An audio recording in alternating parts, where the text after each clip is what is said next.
बड़ी खबर मध्य प्रदेश के मंडला से है, जहां लोकसभा कस्टम प्रभारी मध्य प्रदेश के कैबिनेट मंत्री कैलाश विजयवर्गीय आज मंडला पहुंचे। इस दौरान उन्होंने मीडिया से चर्चा करते हुए कहा कि पार्टी ने एक बार फिर फग्गन सिंह कुरले को मंडला से लोकसभा चुनाव का प्रत्याशी बनाया है। मोदी सरकार द्वारा देश में विभिन्न योजनाएं चलाई जा रही हैं, जो जनता के लिए कल्याणकारी साबित हो रही हैं। आगामी लोकसभा चुनाव को देखते हुए भाजपा इस बार नया अभियान चला रही है। जिस तरह हमने धारा 370 को हटाया है, उसी तरह हम लोग लोकसभा चुनाव में हर पोलिंग पर 370 वोट का लक्ष्य रखें। इसी लक्ष्य को लेकर हमारे चल रहे और आगामी लोकसभा में निश्चित तौर पर 400 पार कर हमारी सरकार बनेगी। और जब पत्रकारों से लोकल मुद्दे की बात पूछनी चाहिए तो कैलाश विजयवर्गीय ने गोलमोलकर जवाब देकर प्रेस वार्ता का समापन कर दिया। देखिए मंडला से सुशील बंजारा की रिपोर्ट।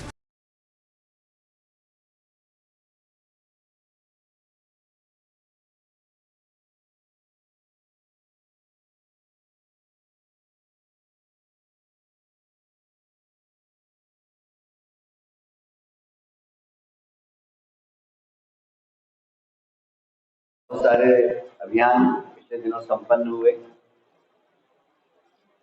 पर आज से एक नया अभियान भी प्रारंभ हुआ। वह है बूथ विजय अभियान।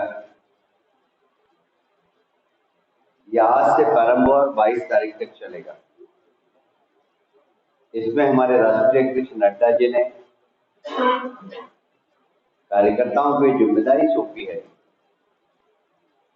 कि हम कार्यकर्ता प्रत्येक पोलिंग बूथ पर जाएं और 370 वोट से 370 वोट और जाकर बनाए। आप सभी जानते हैं धारा 370 से भारतीय जनता पार्टी की प्रत्येक कार्यकर्ता का बड़ा भावनात्मक संबंध है, क्योंकि हम लंबे समय से नारे लगाते आए, एक देश में दो निशान, दो विधान, दो प्रधानमंत्री रहेंगे। और हमें कहते हुए गर्व है कि भारतीय जनता पार्टी की और एनडीए की सरकार को देश की जनता ने दूसरी बार आशीर्वाद दिया। हमने धारा 370 हटा दी और इसलिए धारा 370 से भारतीय जनता पार्टी के कार्यकर्ताओं को विशेष भावनात्मक संबंध है। और इसलिए हमने ये संकल्प लिया कि हम कोशिश करें कि प्रत्येक बूथ पर हम 370 वोट बढ़ाने का प्रयास करें। उसमें नए वोट जो 18 साल के हो चुके हैं उनसे अलग संपर्क, फिर महिलाओं से अलग संपर्क, फिर हर पोलिंग बूथ के वर्ग वाइज संपर्क अभियान, यह हमने चलाने का निर्णय लिया है। और ये बूथ विजय अभियान आज से ही प्रारंभ हुआ है। आज मुझे भी शायद किसी बूथ पर ले जाने वाले।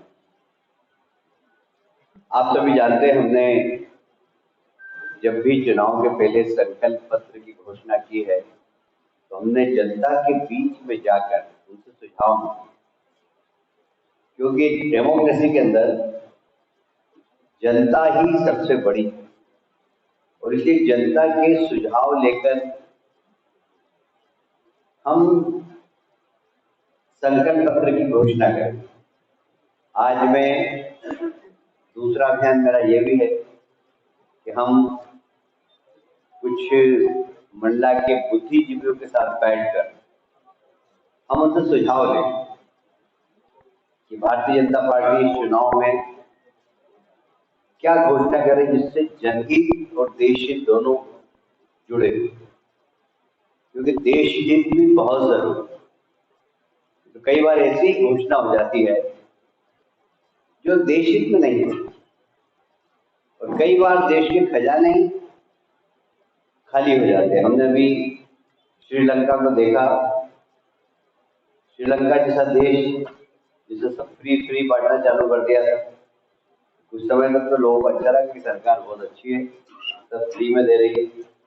और बाद में हमने ही देखा कि श्रीलंका के अंदर देश का दीवाना निकल गया और लोग महीनों तक सड़क पर खड़े रहे, आटे और दाल के लिए तरसे।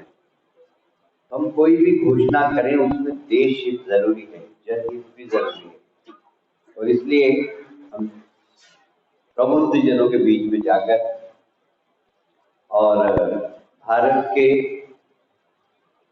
विकास में कैसा संकल्प पत्र हमारा, इसके बारे में हम लोग अलग अलग वर्ग के लोगों से चर्चा भी करेंगे।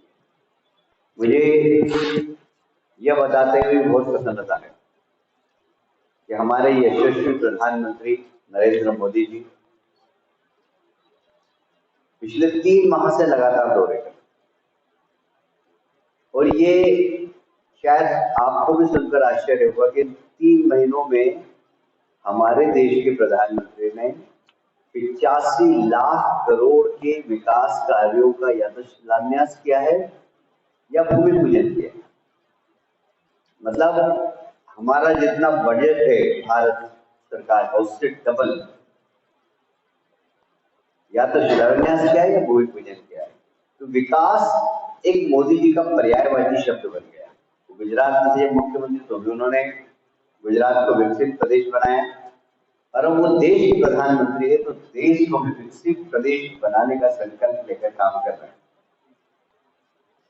मुझे ये कहते हुए भी बहुत गर्व है कि दुनिया के अंदर जो साख बढ़ी है भारत की। मुझे याद है जब देश के प्रधानमंत्री ने देश की बागडोर सौंपी थी तो कांग्रेस ने मजाक उड़ाई थी कि ये व्यक्ति विदेश नीति को क्या समझता है। पर आप यदि दुनिया की राजनीति को देखें, 2014 के पहले हमारे देश की स्थिति थी कि विश्व मंच पर हम